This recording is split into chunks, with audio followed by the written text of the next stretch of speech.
In 1922, horror movie history was made with the release of Nosferatu, a symphony of horror, directed by F.W. Murnau. An unofficial, unauthorized adaptation of Bram Stoker's Dracula, the movie was nearly lost to time when they were sued and almost all the copies of the film were destroyed. Thankfully, that was not the case, and the hideous Nosferatu has become a staple of pop culture, still running to this day. We actually are going to be talking about Robert Eggers' Nosferatu tonight.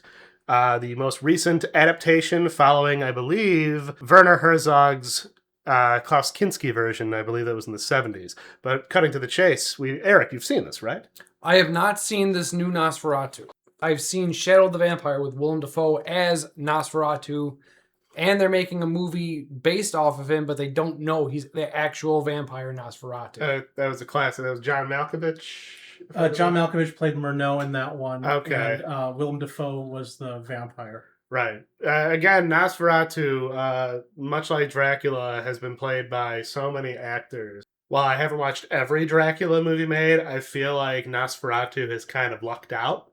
Because Max Schreck was, of course, horrifying. Terrifying. I think that's actually how me and you kind of talked about Nosferatu for the first time. Because I think in grade school, we had an English book that had a little thing about movies. And I remember seeing that horrifying picture of Nosferatu. Where he's in the arch? Yeah, it was talking about horror, Nosferatu, a German expressionist film. And it's and I just remember looking at Nosferatu and going this scares me. Yeah, that's creepy, man. And you were like, oh, I know, that's Nosferatu. I've seen that. My brother was a huge Nosferatu fan.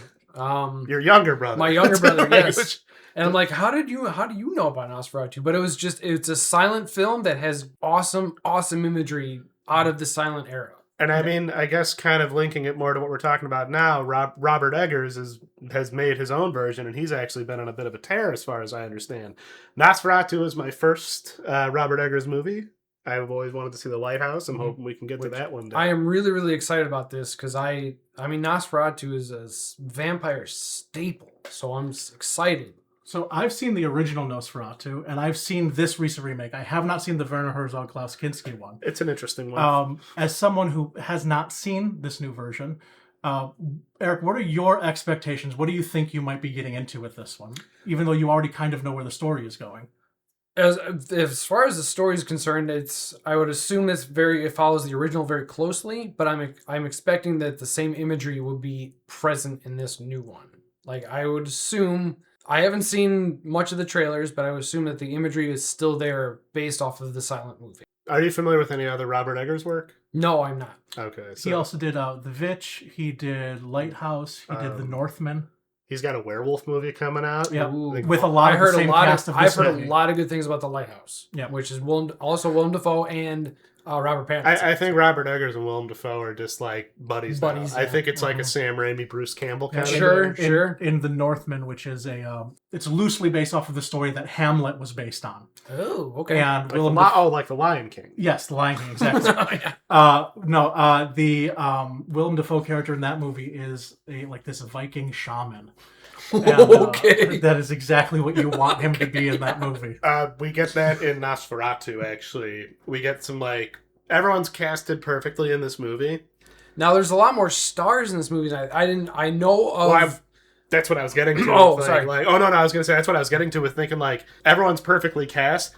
Willem Dafoe, somehow more perfectly cast. Nice. I don't know. I think I'm very excited about this just because we had that shared history of Nosferatu. And you haven't even seen what Nosferatu looks like in this movie. No, I have not. Oh, boy. I have not. That's how distant I've been. I've distanced myself from this movie. So. I will say the teasers. I didn't even know Nick Holt was in it. I'm like, oh, Nicholas Holt. Yeah. It's a great cast. And actually, I kind of think this was one of those cases where actually they did the trailers right. Because that's hard to do. Well, I know you're very particular about that. You stay away from trailers in those cases. If there's a movie I'm excited about, I want to know as least as possible because I had too many movies spoiled for me because of the trailers. I feel like Eggers or whoever was in charge of that, they did a very good job. So that speaks to that. I think that you have no idea what Nosferatu looks like in this movie because, obviously you know what a Nosferatu looks like. Yes. I think we all have that. Yeah. I think we all have that.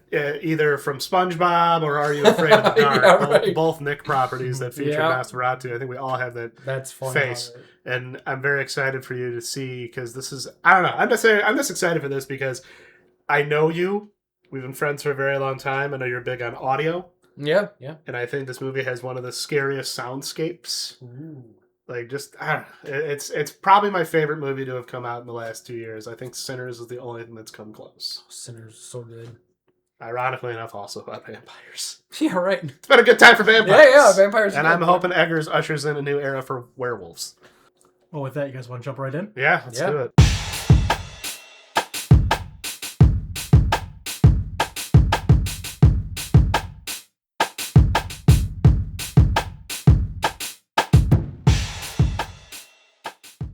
So Eric, as the person who first time thoughts, speak into the microphone, please. I thought it was amazing. I mean, from what I thought, the imagery, it really captures the silent movie era. I mean, every time that Count Orlok is on screen, the color changes. Orlok. Yeah, what'd I say? Orloff. Oh, sorry. No, it's Orlok. okay. It's okay. That's a different vampire. But yeah, I thought it was awesome. I thought it was absolutely amazing. Beautiful nightmarish imagery. It is. It is like the The best shadows. way. Oh, the shadows are so good from the very first scene. It's awesome. Mike, I don't know if we talked heavily about Nosferatu. I don't think we did before. Okay. So we've Then both now's seen the it before. time. Yeah, watching this again, this is the third time I've seen it. And it's got so much going on in it it's just from beginning to end, there's a lot happening. I mean, before really getting into like themes or anything like that, I just want to talk about like the aesthetics of it, the sound and the feel of everything. I had mentioned, before we started recording how even though it is shot in color, so much of the movie feels like it's in black and white. All of the nighttime scenes have that really just gradients of really deep darks, Monochrome. Yeah. It's monochrome, but it doesn't go so... Well, it's monochrome, but it doesn't go so hard that it feels like it's just a black and white filter. Right. Like, I never realized, and, this is like... They do it so well. Well, like I said, this is like the last movie I remember really getting to, like, lose myself in theaters. I got lucky with a really good crowd. And I didn't... I loved the movie the first time, but this time I didn't really notice just how... There are so many shades of blue. Oh, yeah. And they all work to create this incredibly cold atmosphere. Everything's really textured. There's so much fine detail in everything. Well, there were like moments during like when they were staying. I'm terrible with some of the characters' names, but like when they're staying over at the Frederick's house, I believe.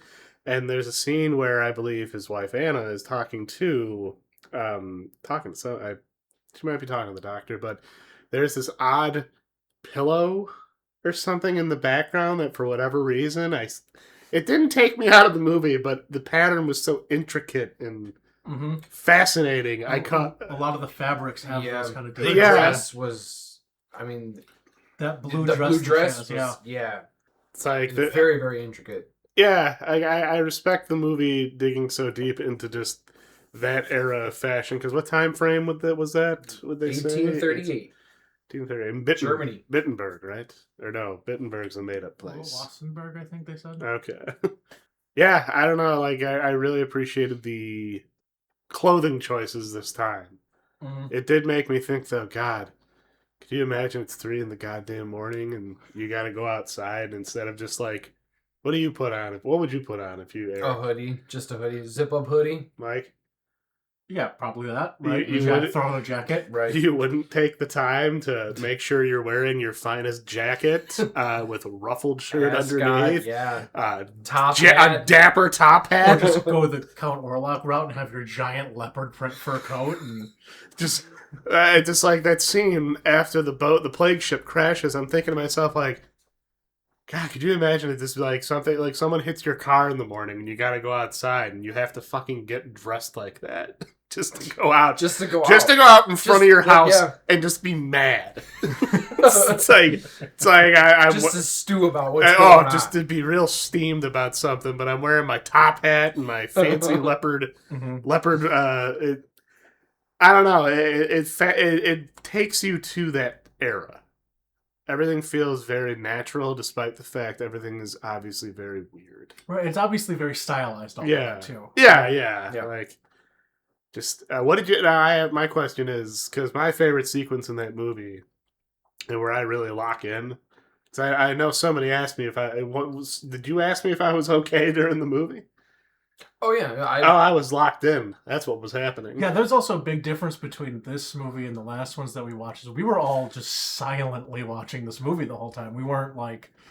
It's hard to. Yeah. Like, don't get me wrong. They suck you in immediately. I mean, you believe, like we said about the costumes and the imagery. You are there. I mean, it really... Pretty much, I think, once Thomas gets to the village... That's when the movie starts to slow, like, it's like a roller coaster. It's like, you already know something weird's going on, like, he's going on a journey. Then the village, he gets to the village and... The castle? Well, no, the village outside the castle, right. And you're, like, settling in, there's all this music and commotion, and then suddenly you're witnessing what appears to be some sort of... Sacrifice hunt, and then suddenly silence. And then you go on the nightmarish journey from the crossroads. I think that's probably one of the most beautiful shots in a movie I can think of in recent memory. There were no horses in that carriage. No. That's the movie during the theater. And the doors slowly... Everything about it does the haunted house approach. Even when he walks into it, Oh. he doesn't step into it. He moves through it. He doesn't. He stops at one point and then he just... he keeps going where there should be... I literally have goosebumps right now. Carriage. Well, and I think that's kind of the fascinating thing. It seems like as soon as he gets to Count Orlok's castle, time kind of starts operating on a different level. I loved, which Skarsgård is this? This is Bill Skarsgård. Bill Skarsgård. Because Stellan's the dad, right? Yep. Okay, Bill. One with the goofy eye. That he scared. That he could just do? Yeah, that he scared poor Bill Hader.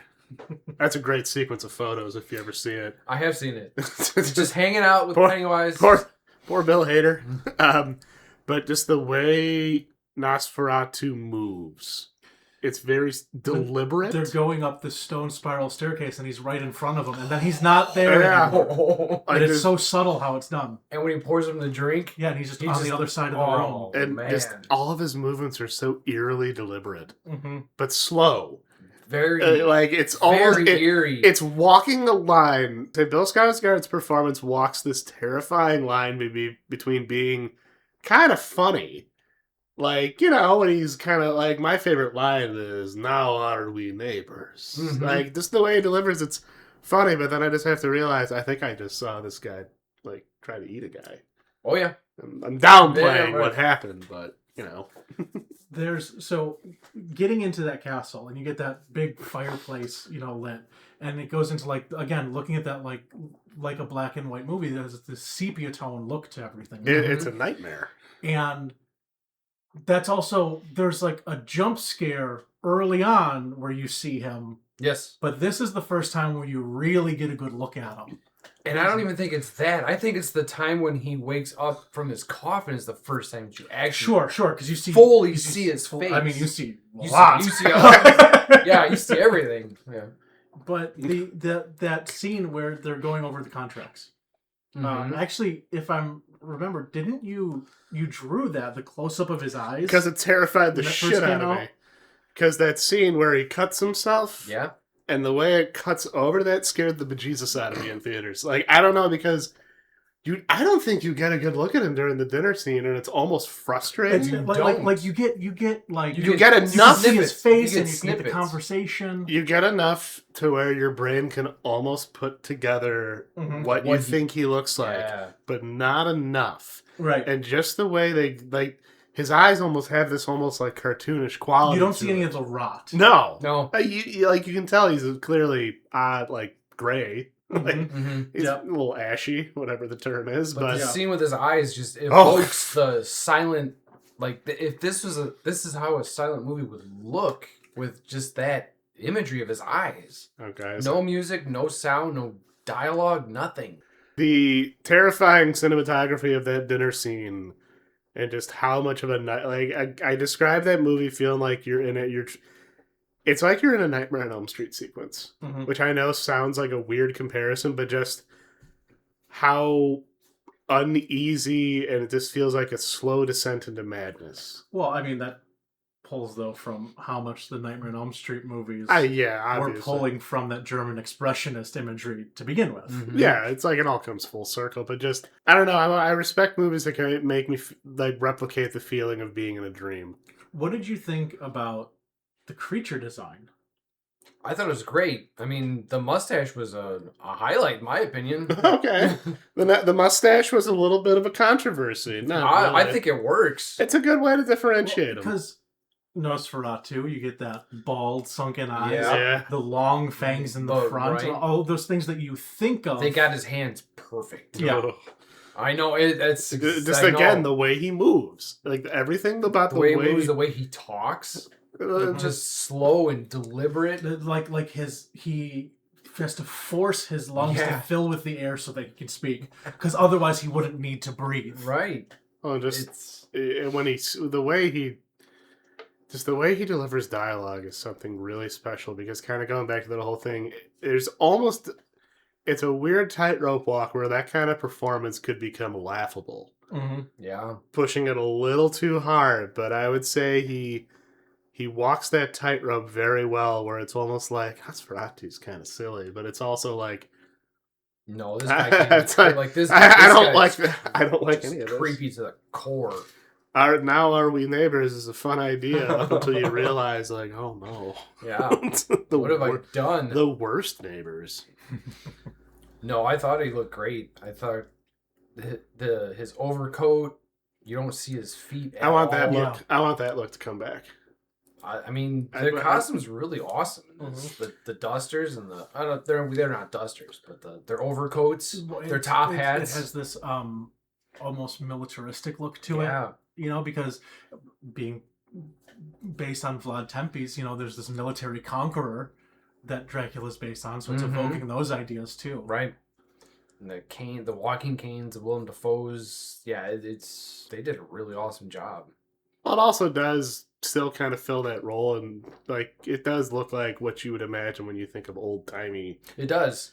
It does. It seems accurate, but also appropriately sort of over the top. If you were asked to draw a photo of what that time period would be, that's what. Well, yeah, it's like the only thing I think we were missing was a penny farthing. Yeah, pretty much. And there might have been one in the background. The poor person riding it got the plague. I mean, a lot of people got the plague. And that's an interesting thing too that makes the Nosferatu story legally distinct from Dracula, that they're going for is instead of him going and bringing death by feeding on them, which he does in this, right? Mm-hmm. But it was that he was a plague bearer, and that Yes. plague is what would be tearing through the ship and through the city, or that it would at least his hunting is disguised As a plague. Yes. Yeah.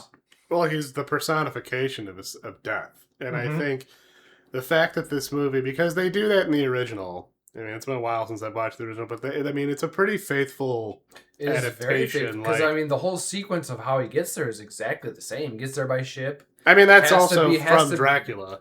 Yeah, I mean, that's so that- but part I of the mean- story. I know there were some people that were disappointed in this movie that you don't get these comical sequences of him carrying his casket under his arm through the city like in the original Nosferatu. I mean, it might be in the extended cut. We didn't watch. It might be. We didn't watch it. That is true. We did choose the theatrical cut to talk Well, about. yeah, I figure that's always I do want to.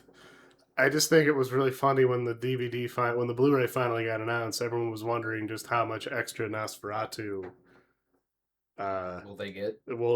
How horny is the extended Oh. edition? Therein lies the question. Because this was a horny movie. So let's get into the themes then, right? Yeah. Oh wait, I want to take a special consideration that I thought it was adorable how much you liked Willem Dafoe's pipe. It was a fantastic pipe. That thing was like 3 feet long. Anytime he had it on screen, I just heard Eric like just excited. I've never seen a. It's a cool pipe. It's. I mean, Willem Dafoe smoking. Well, there's like it's this practical cool. element to it, right? He doesn't want to have to constantly be holding his arm up, right? No, He's so it's like right it's here. gonna be like a casual, like the way he would walk. You guys ever like watch a movie like this and just go like, I could see myself smoking a nice pipe with a nice overcoat? No, what I thought is I can see myself wearing a freaking jacket Which and one? the hats. Oh, Just in general. In general, yeah. I'd want to Man, steal. This might be a style we should bring back. I feel bad we keep referring to him as Willem Dafoe. I'm trying not to say Van Helsing. Yeah, Right. Like I mean, that is basically. well, that's what I mean. Yeah. It's hard because it's like, you know, It's one Thomas, one not- notch away from being it's Thomas, not Jonathan. Dracula. Yeah. Not Jonathan. But I liked his style the most. I do. So, Dr. Von Franz. Von Franz. Von A Franz. little detail I didn't notice in theaters that really stuck out to me this time is when the doctor, you know, his former student meets him and they have this wonderful moment where he goes to hug him and the dust that comes flying off the yeah. back of Von Franz's jacket when he pats him on the back. Well, I'm It's like, like, that man's been sitting there a long time. it's like, how long have you been sitting there? 35 years. He wore his dapper little, like, kind of like, I don't know what kind of hat it yeah, was. Like, it was almost it was very interesting because for some reason, I don't know if this is maybe, again, I have not seen Bram Stoker's Dracula. That's actually on the list. Despite my interest in vampires, my enjoyment of the novel, I still haven't watched that one. But you always think of Van Helsing as being kind of a down-to-earth, very... At least that was always my interpretation of him from the novel when I read it, was Van Helsing was very... He was almost like Sherlock Holmes a little bit. Like, he was very focused, reserved. so yeah. I love how in this one, you know... It leans into the eccentricities. He's very much Mhm. like... Yeah. He is a... Not only A a mad- science, a but mad a man of genius. yeah. Like, he's Yeah, mad they genius. mentioned him studying, you know, Paracelsus Yeah. and Agrippa, and Mhm. you know, who were both historical occultists, right? And it's a lot of like looking at the occult aspects of the movie. It's all really interesting and really fun. Like the sigil that Count Orlok has, that is on, you know, all of the things, and that Yes. Herr Knock has carved into the floor in the Mhm. beginning, and that's another one. The Boy. Herr Knock, that's the His- Renfield like Renfield, character. yeah. I forgot how horrifying his performance was. I don't know how, Mm-hmm. but I completely forgot about the scene where, like, how he escapes. Yeah, And just, like, Oh how... yeah. He tips over his chair, Like, he... chews on the guy's neck. I honestly think he Bites the head off the almost... Well, that... Yeah, like, I think he almost, like, rivals... but I mean, go back and look Yeah. at the first time you see him in the movie, and he's Oh, just he's- like this funny little jovial guy. Yeah. I forgot all about When that. you Yeah. go back and you like whenever he laughs, Uh-huh. knowing what you know about it, he's like it's real dark laughter Oh, that yeah. he's got, because he knows exactly the situation he's putting this guy into. Well, that was... And he's just making these weird little jokes about it. Mhm. Providence. And then you see him coming Later, back yeah. later, and he's naked, and he's, you know, communing with Count Orlok telepathically. Mhm. He was really good. He was like good. I don't know how his performance kind of snuck past me when I saw this in the theaters, but man, like there is top quality, like, not method, obviously, that would be an entirely different thing. No, just but you're full not. body acting. You're exactly. So Just really strong performances. it is, like- and what it reminded me of is like if you were to sit and watch it as a play, Yeah. that's what it felt like. There weren't a lot of cuts. There was a lot of long scenes, a lot of dialogue. I noticed a lot of that, like, full rotation camera. Yes, That I really... where you're following all the actors around. Well, just like that scene where he arrives at the village is very beautifully shot, and it's very much like it drags you into the world, which I really like. Yeah. Like, it almost feels... That's another great costuming choice too. When Thomas is first traveling out, and he's got his like traveling cloak. Mm-hmm. And his little hat. Yeah. Yep. There's like an epic vibe Mm-hmm. to, like, everything that he is. Again, it's just this movie is just slowly going off the rails, very subtly. Mhm. Like, you know, Thomas starts his journey. Mm-hmm. He stops at a village that should be an okay place. No. And then it all just goes. And that kind of reminded me, it's one of those cases where I almost wish we got more time with the villagers, but I understand why we didn't. Yeah. But it's also, I'm a big fan of movies when they do that, like Sinners, how there was the vampire hunters. Mhm. Yes. Like Yeah. we never got. I wanted. No, you only get to see him in one scene. I That's it. wanted to learn more about them, but that's kind of Hey, how the village felt. They tried to help. Yeah. Yeah. Oh, they You did. didn't want the help? Yeah. Mhm. Fine. See you later. Okay, Good. guys. Good luck dealing with it on your own. Yeah. Like they're just yeah. I guess it's kind of funny to have watched Nosferatu again after watching Sinners, because both movies are gorgeously shot, They Mhm. are. They're and just Sinners is how really good too. just how much the movies. Another horny movie. Yes. Oh, aggressively. Aggressive. Aggressively horny. Granted, this was aggressively horny too. It's just kind of funny when I think about it, because Nosferatu as a movie is very cold with its multiple shades of blues, punctuated by oranges and reds. Sinners is very red, Mhm. very bright, very sunny, and it's like, not that there's obviously there's a thread running through both movies, the thread being vampires, but both kind of approaching the vampire lore in their own. They're approaching established vampire lore, but in their own kind of personal ways. Because I think, as much as I think this is possibly the ultimate adaptation of, I would almost say, the story of Dracula. Really? I don't know, man. I still need to see Bram Stoker's, and I've seen quite a few different adaptations, but to me, this one really, really does an amazing job of focusing on the gothic romance part of it.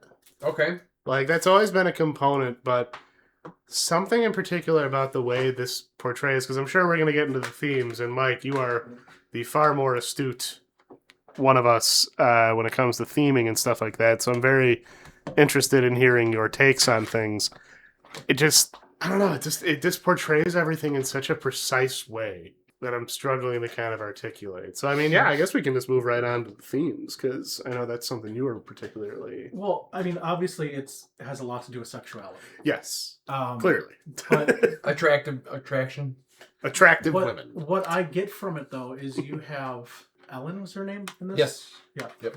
I keep wanting to say Lucy. Mina? Or Mina, yeah. Okay. Um, Well, there is a Lucy. There is a Lucy, There yeah. is a Yeah. Lucy character again. but it's this idea of she's first contacting it when she's very young and her sexuality is first opening up. And she talks about the way that her father reacted to her. And there's this idea of repression. Mm-hmm. And you get this feeling like when she has that first time where you meet Thomas and it's in the morning, he's getting ready to go to work and she's trying to get him to stay and he's like, no, I don't have time. Right, I gotta go. It's like it's being pushed back. Right. You know? More repression. And you get into these things where it has to do with like the whole time Orlok is lying and manipulating. Thomas has to willingly sign her over, but he's signing documents in a language he doesn't understand. Right. And he You thinks it's about property. Well, I mean, technically it kind of is. Right. And from that perspective, what Orlok is doing. But it's this idea of almost the way that society in general is treating women. And you see that with both her and Anna's characters. Mm-hmm. But also the way that men are expected to behave with both Frederick and Thomas. Right.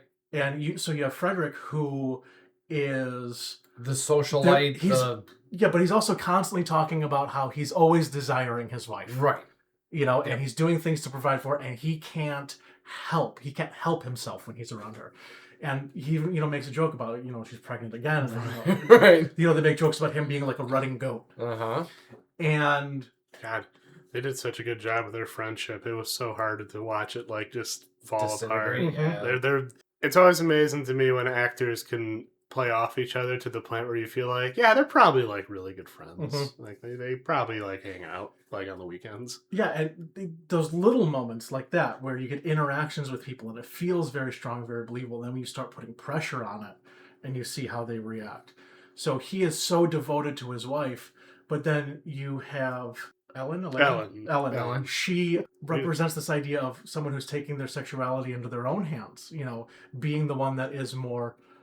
I don't want to say pushy or forceful, but it's more brought up into the surface and not as submissive necessarily as Anna is. Right. And he's almost disgusted by her. Mm-hmm. So he's pushing his view on that, and whenever she starts to express that, he gets more and more grossed out. You also then see the ways in the relationship with him and his wife, the fact that he can't control himself around her. That's what ends up getting where he starts to get the plague. And then when her and the children do die, and they show her going back into the thing, it pushes even further into this in order to comfort himself, he is now pushing into necrophilia as he does. Yes. And it's like highlighting these indignities that are being done to the women by the men. You get that with the idea of Orlok, when he comes to her in the night, when he finally gets to the city, and she's saying that I want nothing to do with you, and she's pushing back against him, and he's not listening to her, and it doesn't matter. Right. And he's saying, if you don't bend to my will, these are the bad things that are going to happen to you. These are the consequences that'll happen should you not. Right, it's just threats. Just and taking control of taking someone's agency. Like completely removing it by affecting.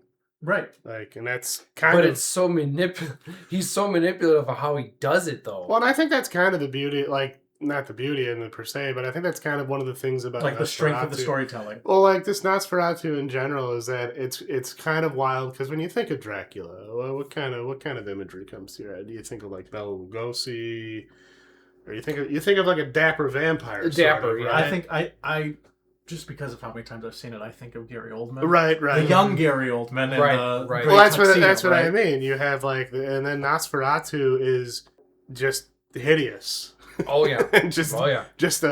And they don't shy away from showing you just how hideous he is. Oh man, the ending, like just the way. Well, let's get to that in a second. Just really quick, just the way when whenever they show Nosferatu's back. Yes. It's so fucking gross. Yeah. It's just like there's more bones than there should be.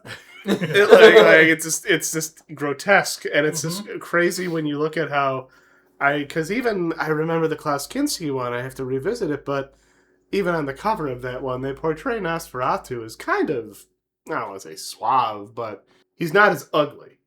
Like, he is for Nosferatu, but it's not like they upped, like... What's weird about that is, Nosferatu is the more handsome version of Klaus Kinski, if you ask me. Well, that's what I was kind of getting at. It's maybe an outlier here, but it's just crazy when you see, like, the weird, like, chart. You go from Max Schreck, terrifying. The poster for the Werner Herzog Nosferatu it's very gothic, painted, beautiful. Like, it's in the background of the movie Demons. It's a beautiful poster, and then you just... The way this film is shot, and just the way he talks, and the way his body looks, it's just like you have this grotesque, horrifying figure that just takes control. And it's... I don't knows that he is in control. Well, yeah, there's almost like an obscene level of confidence there. But confidence, but not, because he's still kind of bound to his own sort of, I guess, traditions, would you call that? Like how she has to accept it on her own will. I wouldn't say it's interesting because it's almost like her reaching out to something is what woke him up in the first place. Right. So it didn't have to be Orlok. It happened to be. And it's a little less like traditional vampire story and feels more like a demonic possession story in that way. Oh, yeah. Well, that's kind of the thing that really kind of makes you think, one of the subtle things, and it almost kind of, I would say, reaches into cosmic horror in a sense. Yeah, it's a bit of a reach, but just the whole... calling out to the unknown, and something. And the unknown answers, something. I mean, in this case, it was a vampire. In another story, it could be an incubus, a succubus, however you want to look at it. Like, it's just a fascinating amount. It kind of, that little line about calling out and he was the one who answered, I think opens up a lot of doors to just sort of crazy theories of what else could have answered the call potentially. Especially because Von Franz, obviously he's kind of our window in getting to see that the occult exists. Yeah, he was ruling things out as he went along. Right. Exactly. Like, that to me very systematic about it. And that's something that I think is really, I didn't catch the first time, is just how it's almost like Quint from Jaws in a sense, where you have like this person who just can rattle off everything that they've come across, a professional. Right. Mm-hmm. And you have, like, it's kind of your gateway into that world. Like, I don't know shit about fishing. But he also makes the point that he's never actually encountered it. Right. Well, exactly. There's that so level it's new of... for him, too, for Yeah. all the studying And that he's done. Of all the Van Helsing portrayals, this is almost the most useless one. Like, he doesn't really do anything. He doesn't know how to do it. Yeah. You know what he does? He listens. That's true. Yeah. So he is, when you think about the idea of sexual attraction and repression, he's the only one that, when he's dealing with her, that's never on his mind. Nope. Right, exactly. It has no bearing on the way he's interacting with them. I forgot how amazingly intense that entire sequence is where he's diagnosing Ellen. Mm-hmm. It's like something out of The Exorcist. Yeah. Like you're watching a professional at work, but I was really, when I was talking about full body acting earlier, I had not like I get her name mixed up, but Lily Rose Depp. Give her a fucking like Academy Award for just the way her facial expressions. Oh yeah. Like there are ones that I forgot about where I'm like, this actually the is one where her eyes roll back in her head and her like, tongue is like what the hell is going on? This is actually scarier than Nosferatu. And then he says he's going to go get the doctor, and she immediately snaps out of it. Her eyes move back forward. She's like, no, wait. Right. Oh man. You know, and like there's this crying blood, almost like an epileptic mm-hmm. Aspect to her portrayal of being possessed. Yeah. Well, and I think that kind of is another thing, because when I saw this in theaters, there was one person who kept almost wanting to try and like laugh or think that it was really silly, you know, and she would make like the panting and stuff like that. It felt like every time they wanted to, another second went by and they kind of said, I don't think I want to do like it's probably should, but it's an amazing level of uncomfortable that you still want to watch. Like you want to see what's happening, but her performance makes you feel very uncomfortable, I think, with just the way she's really selling that something's wrong, something erotic and terrifying is happening. Well, and so going from that, and then she crawls over to him. Yeah. And then looks up at him and just says, "You could never please me the way he does," which makes him snap. Yeah, like, oh yeah, I'll show you. Right? And then immediately going to her, just saying over, let him watch. Yeah. It's, man, there's a lot to... I know. Like, it's... a lot to unpack. Well, you're kind of almost dazzled by the cinematography and the way everything's shot to where the themes almost don't hit you the first time. I think this actually improved on a second watch for me, because I'm kind of weird about watching movies again. Like, unless I really like them. Like Jaws, I can watch that over and over again. House, I can watch that several times. This, though, might have to start being there because it really just kind of drives home just how much visual care was put into the movie. But to the point where, again, it kind of like clouds your vision almost because you're really going for a ride with these characters. Yeah. Like, kind of like you were saying. You're invested for sure. Well, like you were saying, it's almost like watching a play. It is. And you're like... that's what it felt like to me. Like, that's why I thought it was funny when you guys asked me if, hey, am I all right? And I'm like, oh yeah, I'm just locked in and literally... Well, it's there's a really funny element to it too, of like the way the costuming for each character pulls out the aspects of their personalities. Like with Frederick, the idea of him being like this rutting goat, you know, he's like this very virile man. Right. He wears very tight clothing. Very tight. And I noticed that. One of the things that a lot of people commented on, you couldn't really see it here, but in the theater you could very much see it, is when they're in Professor von Franz's house. When he's standing there, you can very much see the shadows of Aaron Taylor's Johnson through his pants. Like, it is. I can't say I noticed that. Very apparent. Yeah, I didn't notice that one. And it's just one of those where it's like, okay. Yeah. Like, it's just... It is a present part of his character, of who he is.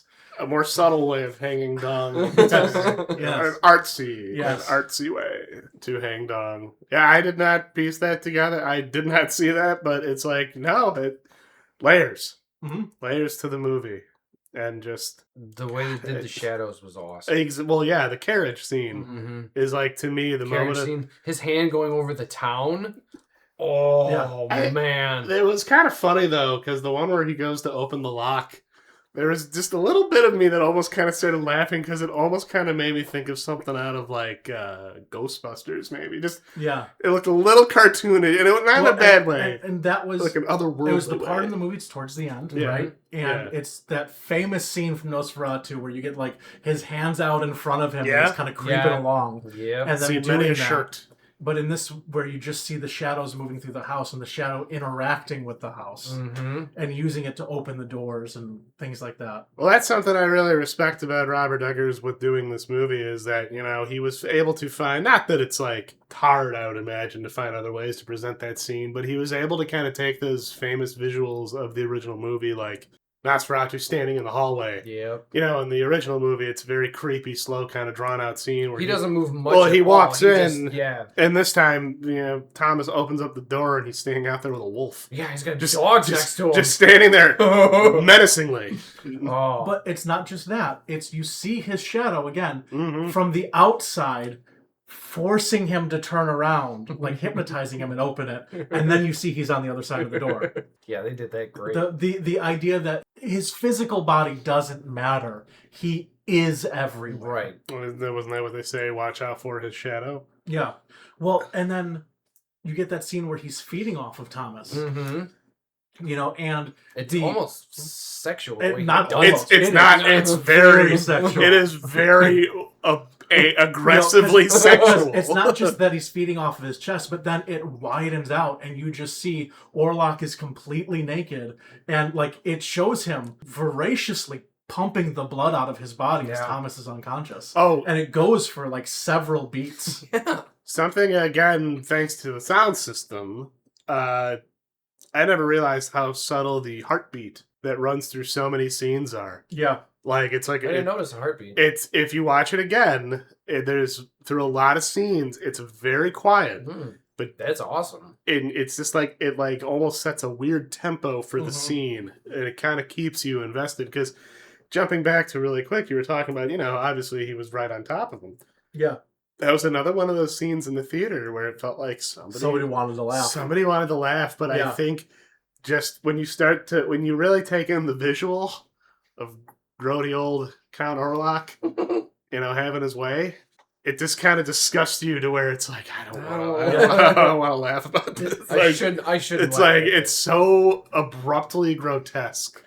They're at that crossroads, right? And that carriage comes up and there's no rider there. You mean my and how much, no rider, no horses. How much of that is him being compelled in, and how much of that, like from the you know, the quote unquote magic of the world, and how much of it is him being compelled because he is there to take care of his family. Yeah, and he's he on. can't turn back. Right. He has responsibilities. He has to do this to continue on with his life. Well, that plays into what I was talking about with like the Nightmare on Elm Street style dream sequence in a sense, Yeah.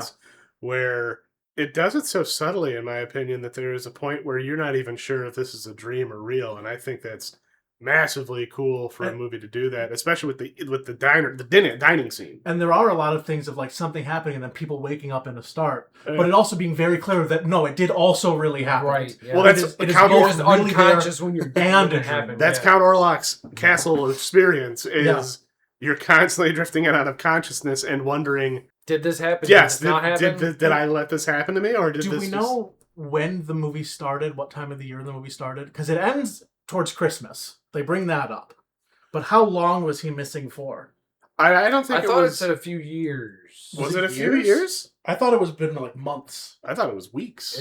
It tells you. Oh, I thought. I all right. Well, again, I guess we'll just have to watch it again, guys.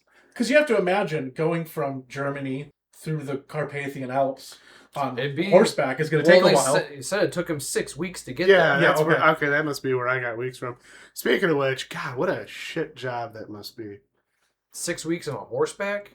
Well, just like, hey, you got to go get this deed filled. I know it's your first day, but We need you Good to go. luck, pal. We need you to go to the Carpathian Alps, one of the scariest sounding fucking places nearby. I want you to go there by yourself, Yeah. no one with you. Just take this horse. There might be a village you can stop by. Don't know if they'll be friendly. And that's not far off from the tone that Eric Knock had when he was telling him either. Like, it was very much like, you'll be fine. You're just going to travel however many miles. You're going to a spooky mountain. Did I say spooky? I didn't mean that at all. You know, Providence, right? Providence. What a gross little man. Like, I just don't... Well, and that's one of those things that I noticed the first time I saw it in the theater, too. When he first goes into the foreground and he's talking to him, and you see the weird scars on top of his head. It's like, what's going on there? Didn't catch that one. It's like, is he eccentric? Is he... And it's like, I'm thinking, well, they probably have a Renfield character. And I don't know. Like, they reveal it just enough time, because it's obvious there's something there. The pacing in this movie, I think, is some of the best. Mm-hmm. Like, it punctuates all of its moments as you're watching this whole sequence play out over... We still don't have... We have months, years, whatever. Over a period of time. over a harrowing period of time. A period of aggressively horny, uncomfortable, nightmarish time. So you were pro mustache? Yeah, I thought it worked. You ever just want to walk up, try and just grab it and rip it? Oh, no. It would come off. I feel probably, like probably the top. There's a lot of other stuff. I was gonna say probably the top of his lip too. Like, you just rip it off and he just like doesn't even react. His eyes were so like his eyes walked that fine line too of almost being kind of cartoonish. Can we talk a bit about the ending? Yeah. So you have this fake hunt that Von Franz is bringing them on. So that she could basically set the trap. Yeah, right. Yeah. Right. Do you think potentially from Count Orlok's perspective that this is part of the plan and he will cease to exist as part of fulfilling what he wants to do as well? I felt Do you think there's a suicidal element to that? I felt that there was a sense of acceptance. Right. Like not even because I mean, living in that existence, he must have been fucking miserable. But not even from the like in the moment the sun's coming up and he's like, well, fuck it. But it's a like, was that planned? Was that the whole thing? Well, I personally think yes, because I think he'd be smart enough if he was. Yeah, I think he'd be smart enough to know that he was falling into a trap. Well, but also like if his existence is an appetite for her, once he has her, what else is there? Yeah.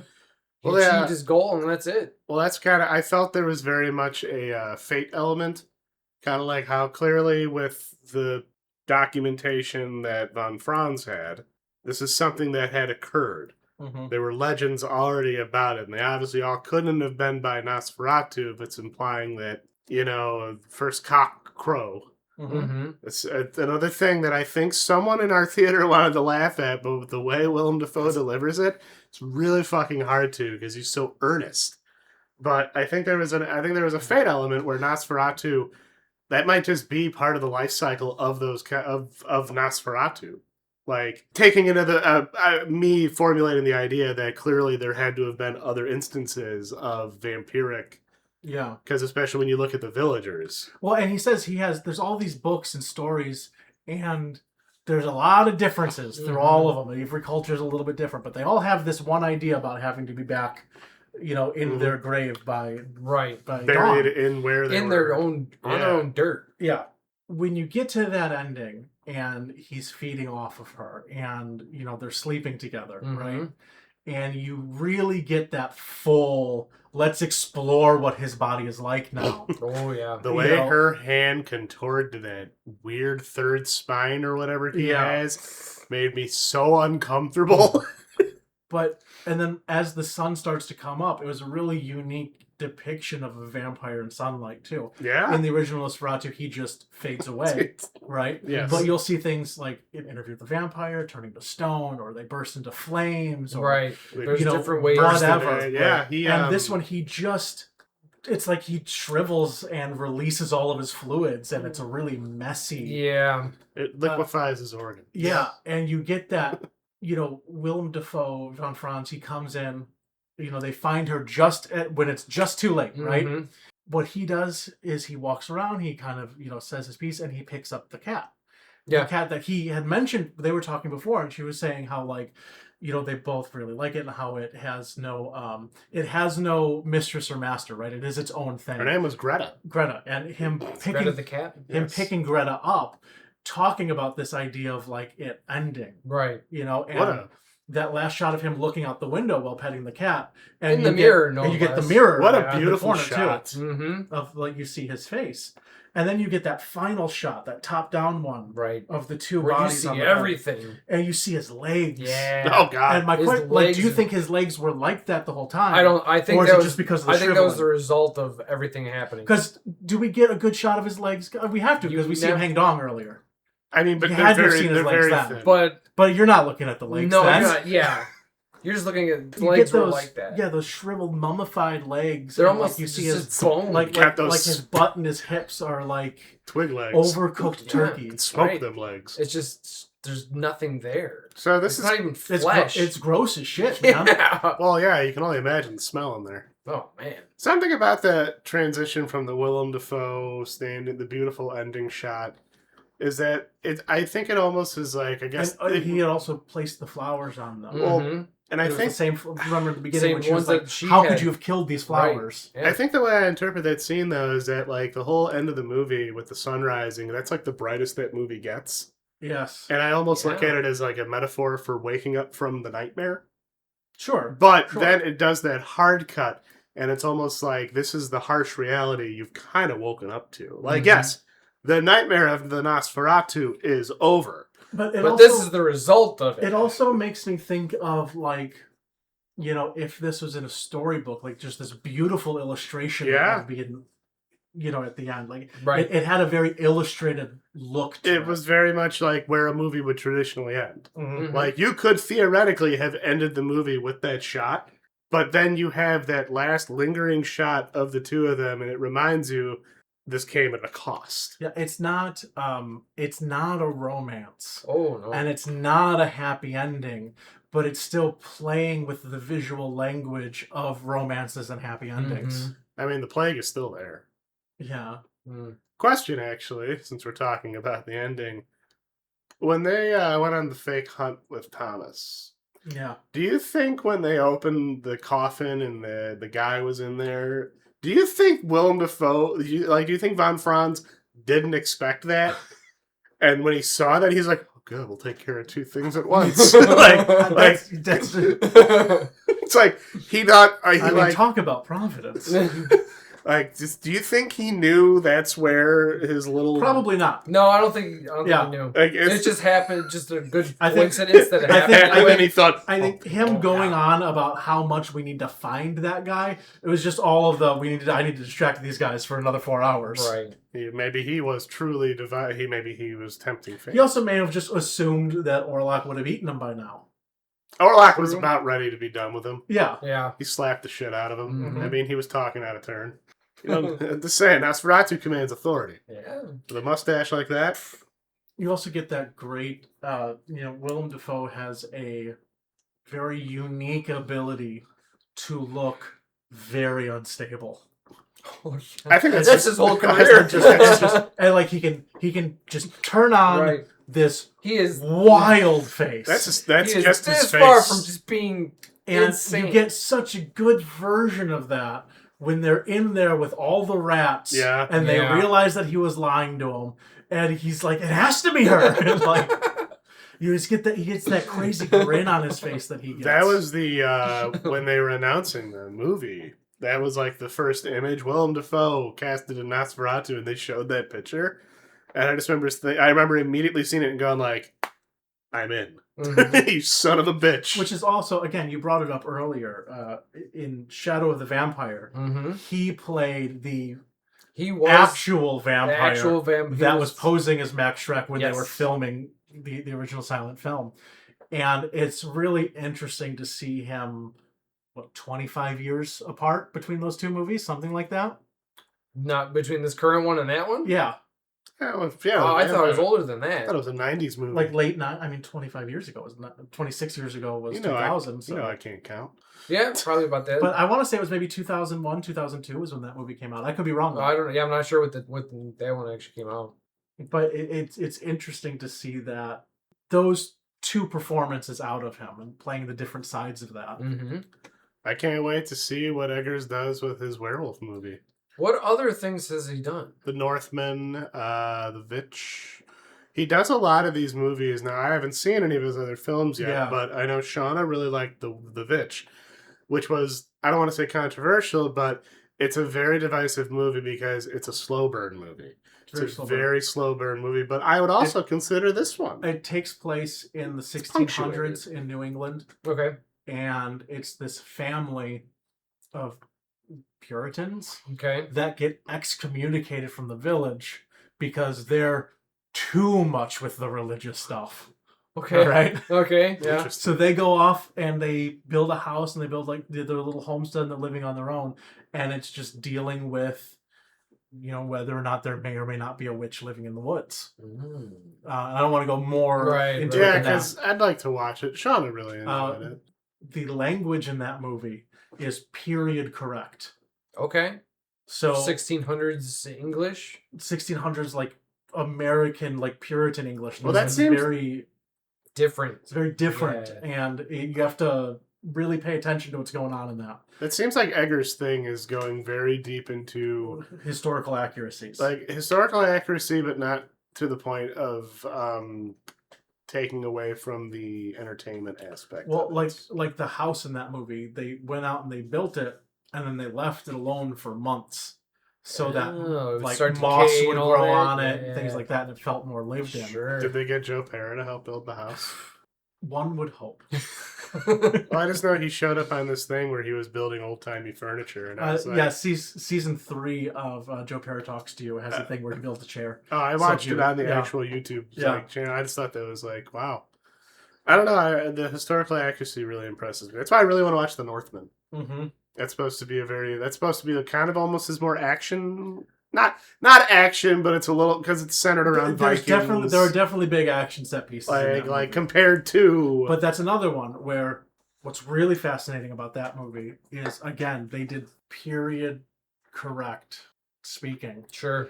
and it did not test well. Ooh. So they had to go back, and all of the actors had to redub all of their lines in a way that was more Oh. understandable, but still make it fit with how their mouths were moving, Ooh. and it perfectly done. Oh, It was okay. perfectly done. Nice. But Alright. like, what a challenge! Oh yeah, I can't Filmmaking imagine. wise. And that was another one that was really interesting because you'll see these interviews where it would be someone who is like an archaeologist, right? And who specializes in Norse culture. Sure. And he would say, I like this, I like this, I like this. That doesn't seem right. That doesn't seem right. That doesn't seem right. But then you would have like an anthropologist or someone who studies Norse literature, Mm-hmm. and the things that they like were the things that the archaeologist didn't like, and vice versa. And Okay. there's this idea of like it is accurate, but for the different things we're looking at. And one of the archaeologists said that it is really funny because that's true. These two disciplines that should be very closely related, Are not academically, we tend to not Right, talk to each other. Right. So they miss the context. Hmm. So in the movie they kind of pulled those things together. Has there been Okay. anything said about Nosferatu and its historical accuracy or anything like that? I haven't really looked into it. Me to be either. honest. I also think it's one of those cases where I think It just works. I think everyone just kind of has a vision of what Nosferatu is, and that's kind of like It I kinda know- Yeah. fits the bill. I mean it's exactly what you think of when you think of old timey horror Mhm. with vampires. I know his next movie Werewolf. is based on. I believe it's based on the French werewolf story, the Gavardin, the one that's in Atmosphere. I was are we gonna be able It's to based link off this? of that werewolf. You know, it's funny. There was a part in this movie where I was like, Nosferatu would make a great VHS like horror.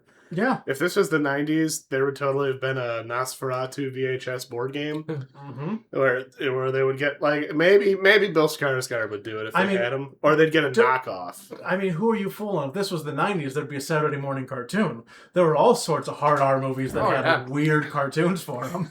They're trying to figure out. like the RoboCop cartoon. That movie ain't for kids. I watched it as a kid. Oh, yeah. But it's not for kids. It's Same really with the Terminator. it's really funny. I remember this kid. when I was in like first grade, bragging about how he got to see RoboCop 3. Yeah. I remember watching RoboCop 3 later and laughing, going like, "That kid ain't shit." Oh, he was. I was like, that kid was bragging about dog shit. Get that out of here. I just really love Bill Skarsgård's performance. Like, I thought he was okay as Pennywise. I liked him. Yeah. But I think that character, that take on Nosferatu, just the way it walks that bizarre line between almost being kind of comedically endearing. I joke about it, but one of my favorite lines, again. But also, Now are we neighbors? It's like there's almost like an adorable old man charm to it. And then you think about what else he's done. yes, he's wearing makeup, and yes, he's putting on a voice, right? Yeah. It's a But good voice. also, like, I don't see him in there. I don't either. No. You Oh, wouldn't no. be able to tell if Yeah. no one told you. Yeah, if you didn't know that that was him, you would You never would know. never that was know. him. Yeah. Oh, jumping back, because this was something I mentioned in the intro. You know, when they were hyping this movie up, I remember watching the first trailer. They dropped it. I forget where I saw it, but they dropped it like one morning. It was like I woke up a little too early, so it's like 5:30, and I'm laying in bed, and I see the Nosferatu trailer out, and I'm like, yeah, sure, why not? Messed me up for most of the day Yeah. because it was so visually strong, and I think what they did right was they didn't reveal what he looks like. Yeah, That was a Not in mystery. any of the marketing. Nothing. Yeah, And I thought that would be something you in particular, as someone who also gets frustrated when they have to spoil things. I do. Like, the only reason I had the appearance of Nosferatu spoiled for me is because I waited like 2 weeks to see it. And all I knew is that he had a mustache now. It wasn't, kind of looks like Mr. Burns, I'll admit. Well, a little bit, yeah. But, I mean, Yeah. Mr. Burns is evil. And So, old. and he played Dracula once. You did. So You did. we're Yeah. Gary Oldman's Dracula. Mm-hmm. But they did a fantastic job of hyping that up because that, like, the only idea you had of what Nosferatu looked like was basically the shot of him standing in the hallway with the dog. If I remember, Which is very. It's not detailed at all. no, it's All you horrible. see is his outline. Well, and keep in mind he's wearing that big fucking coat, Right. so it's almost like purposely you're like, what's his yeah. body shape? Right. Like, what's he gonna look like? so imposing with that silhouette. Oh, yeah. And again, it gives that Silent era. like a militaristic look. Yeah. Yes. It, Ties into the way an he treats authoritative people. look of Yeah. like, don't fuck with this guy. Well, that was another little Don't character speak out thing of turn. too with Yeah. that character. That whole thing when Thomas comes in and he says yes sir right away, Oh yeah, and he's And like says, and he corrects "Lord," him Yeah. like immediately. God, I feel like I've been to a few. I've been to a few dinners like that where I felt like I was trapped in Thomas's situation. Just trying, Did you cut yourself? just trying to do everything I can to just make sure. Okay, I don't want anyone to be mad at me. I just want to get through this and get out. Or also to add to the dream, like that whole scene too is when he does cut himself and he's holding it over by the fire, and you have that carving in the fireplace that turns and looks at him. What? I didn't see Oh, you that. didn't? No. Oh, it's so subtle. Oh, I didn't notice Yeah. that. It's so subtle, but yeah, he's sitting next. The actual carving in the The carving. Oh, Yeah. I missed that. It's very subtle. It turns its head, and the camera turns, and you get that weird like sideways view. Mhm. And Nicholas Holt Oh, does a very man. good job of expressing utter terror Yeah, with his I didn't face. catch that at all. Again, it's that whole thing is one of the best nightmare sequences in a movie. It's just uncomfortable, but there's also this weird kind of cozy vibe because of the fire. Mhm. But clearly, it's at odds with the fact that you're having dinner with Well, the Nosferatu. fire is the only thing that's in color in the whole scene. Yeah, well, I feel like if we're, I don't know, it's probably not, it's not a deep brain or big brain like dissection or anything, but the way fire and the way the color orange, like light colors, are kind of used as almost a way to evoke safety. Yeah. But the movie almost kind of pulls that away from you because being closer to the fire is almost more terrifying because now you get a better visual of what you are looking at. but at the same time, it is so bright around the darkness that was the creature. It almost makes him even more in shadow. That's what I Yeah, mean. because Like, you don't know, you can't see the details. Yeah, it puts you in that position of, do you want to see more Right, details? like- do you want to know what he looks like Right. more?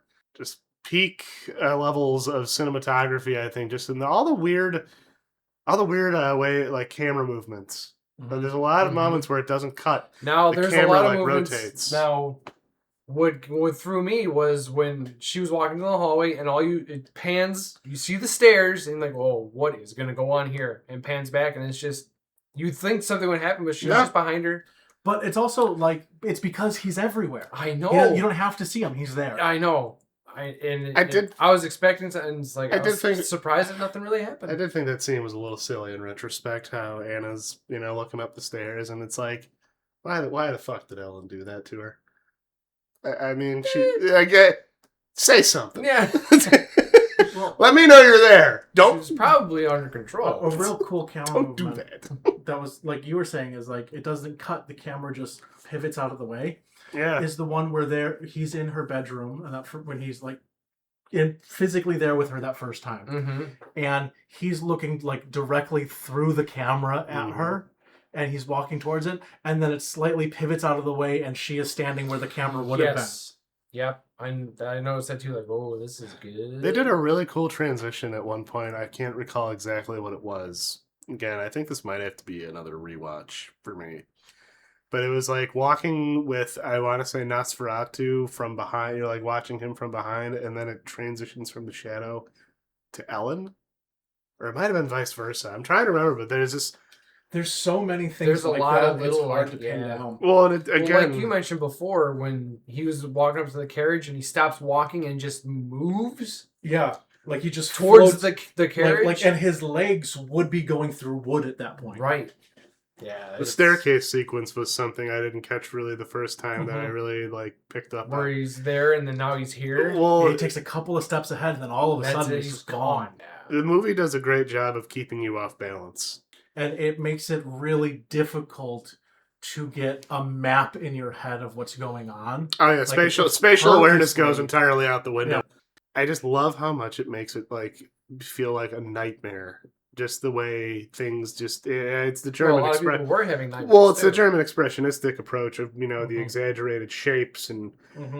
But it almost doesn't do that as much as it does it its own unique way. There's not a lot of those. Everything looks like a real physical place. Yes. The chair doesn't suddenly get comically tall. Right. And you don't get weird Caligari angles. Yeah, it's just very sort of matter-of-factly presents the objects in the world, just everything you're seeing in that room outside of it, the atmosphere, is being so distorted by what you're witnessing. It's like a fantasy reality. Exactly. Well, yeah, you don't know if you're awake or asleep, and you kind of don't know if you're safe or not. And the editing is so good too. It's using that Eisensteinian montage style of I'm just going to show you 3 unrelated things and let you figure out what that means to you. Right. I'm not being funny. Where does the term Eisensteinian come from? Sergei Eisenstein okay. was the father of modern editing. Oh, okay.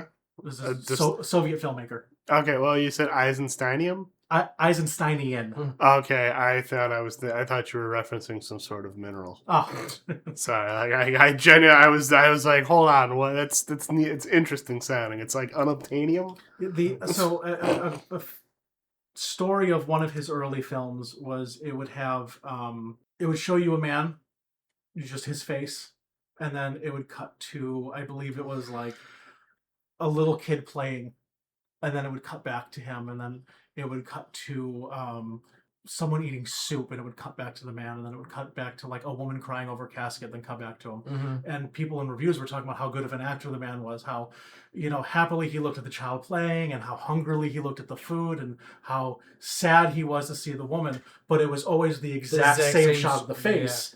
Yeah. It was inside the showing you the different images. You create the context around it. No, I really, really enjoyed it. What'd you think of the ambient sounds though? They were great. The lack of sound was more eerie than the sound itself. I highly respect movies that know, because there is a good score there. Oh yes, there was. There's a very that takes good a backseat to everything else. Well, the fact that they hold it back, I think it accentuates it when it comes in. Also, I think there's more score there than you're realizing because you're focusing on when they take it away, and sometimes a lot of it might be a rewatching thing. Yeah. Well, I mean, it makes you really appreciate the music when it comes in. I really didn't notice music. It's just it's incredibly deliberate. Everything is very, very deliberate.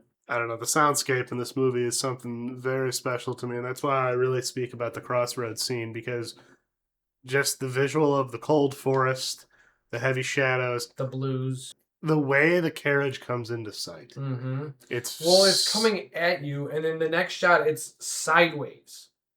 It's eerie. Well, the way it comes out is just the fog. Yeah. Like, and you slowly start, like, your brain starts to comprehend, okay, it's a carriage. I've seen one of those before. And you start to notice something is very wrong with the carriage. There's no horses. There's no driver. Like, it's just literally a carriage. Yeah. I believe in the original, the driver of the carriage was also Max Schreck, but in like a different getup.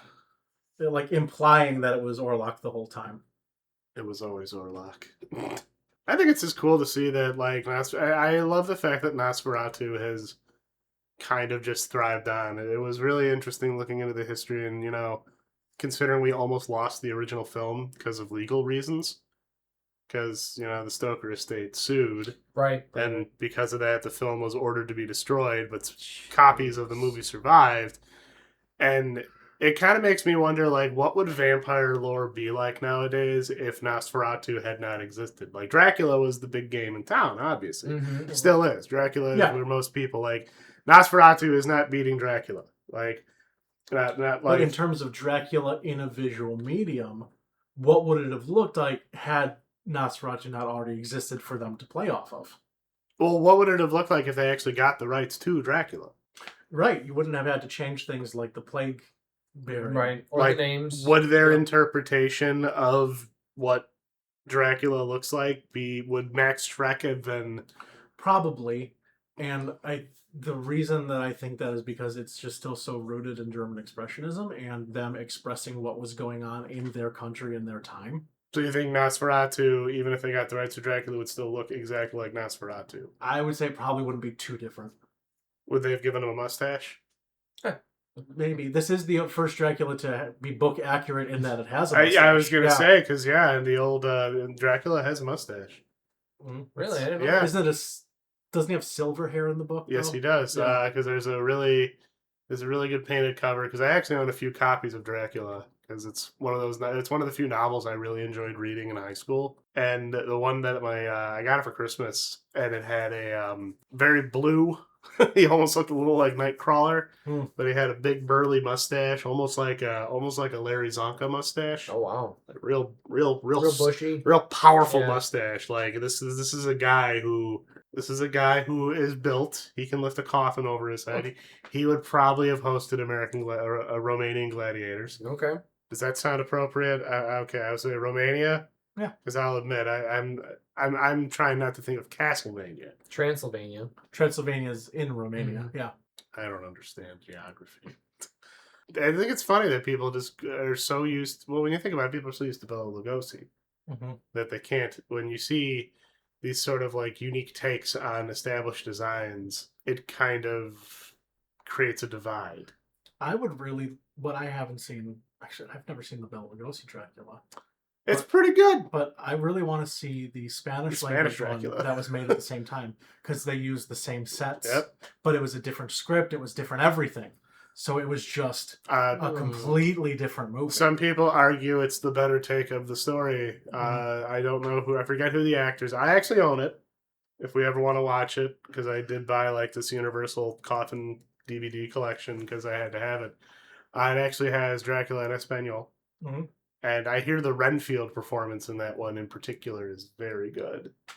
Dracula's not bad. I mean, I think it's one of those, not to get too far off topic, but I honestly think Nosferatu is the scarier movie, but I also think we're comparing kind of a weird, we're comparing classical, we're comparing a German expressionist movie to the studio film. The studio universe, even though Dracula it's silent versus sound. It's two completely different thought processes too. Like I think just the way it was shot too, but I just think it's really fascinating how that Nosferatu design. I just because that concept of Nosferatu.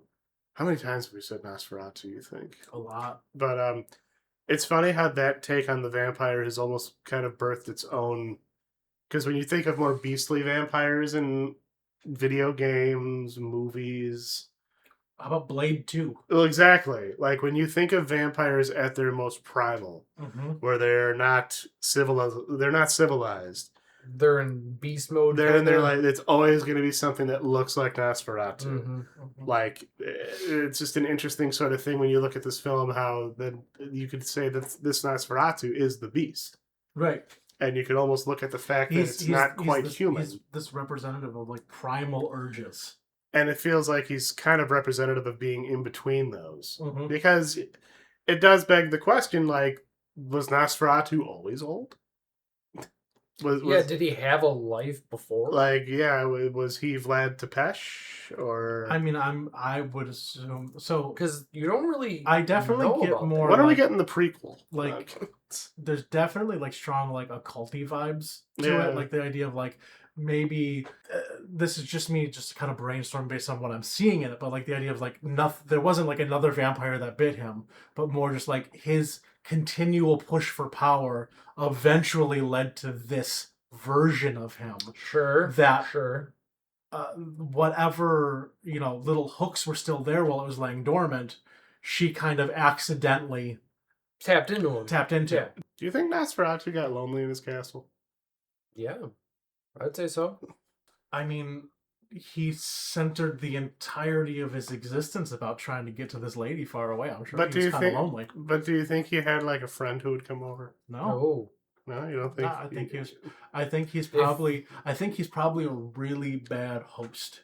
I mean, he didn't really treat Thomas very well. Yeah, I think that's probably indicative of what his hosting ability is like. Yeah, right. To be fair, I mean, Thomas could have been better with not gutting himself. He was cutting bread, man. But come on. How many times have you cut yourself? It is usually bad form to place your thumb directly behind the thing you're cutting. It happens. Yeah. You think Nosferatu would have been? But what? I'll stop. I'm just curious, thinking about Nosferatu. Yeah, obviously he thirsts. He wants the lady. He wants. I did think that was unique that instead of going for the neck, he went for the chest. That's where the heart is. Right in the sternum. Yeah. That's where it all comes from. I mentioned it earlier, but I just really do love that choice of like the way that he would have those deep gasps before he would speak, because again, he doesn't need to breathe. So the only time he would have to use his lungs is maybe when he's talking. Yeah. It certainly felt that way. Well, you can he imagine. had to try to speak. Yeah. Well, if we're gonna, we're under the assumption that Nosferatu has no friends, so he's very lonely and doesn't talk to a lot of people. That's why he flicks the lights on. Well, his lungs, he might have forgotten how to breathe. Yeah.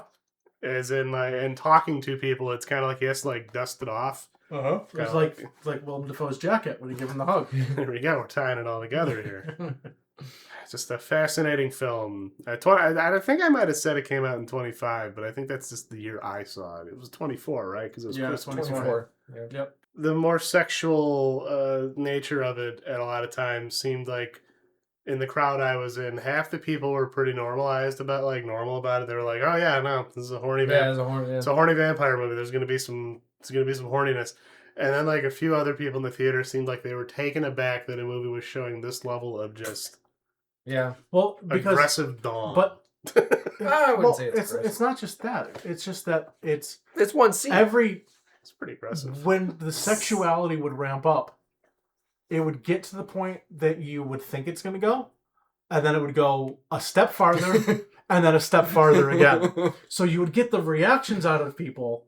You would get a bigger one that first time it takes a step farther, and then a different kind of reaction the second time. It's just a tightrope walk of a movie. Well, I think we can wrap this up. I think, Eric, I'm very happy you... Yeah, I really, really enjoyed it. I was very excited to show this to you. There's a lot of stuff I can see on the second go-around. A lot of stuff to notice again. So that, in my opinion, is signs of a good movie where you can rewatch it and find different stuff. I definitely felt like a second rewatch really enhanced my enjoyment of the movie. And like I mentioned, that was the third time I had seen it. I saw it twice in theaters. And again, there's just the little things. The little things add up. So, yeah, I thoroughly enjoyed it. Thought it was really good. Excellent. We're gonna eventually we already know one movie on the horizon that's gonna cause a divisive rift in the podcast. You know the one I'm talking about, Mike. I I could think of a couple we've talked about. It's the one that Eric is really angry that we want to do. The Batman or Blues Brothers 2000? I was gonna say the one with the cop car in it, and I just realized. Yeah. It's like, You're not narrowing it down. The one where the cop car crashes. It's like, jeez, nuts. But yeah, this was great. I'm glad we got to introduce it because whose turn is it now? Mike. Mike's, Yeah, I think next time we're going to pick one that I Yeah, haven't watched. we're checking it off. The beauty of this is we're finally 2 movies successfully filled in the gap of. Both horny, Oh yeah. both featuring a lead character hanging dong. I don't think we're going to keep this theme going much longer, though. But imagine if we did.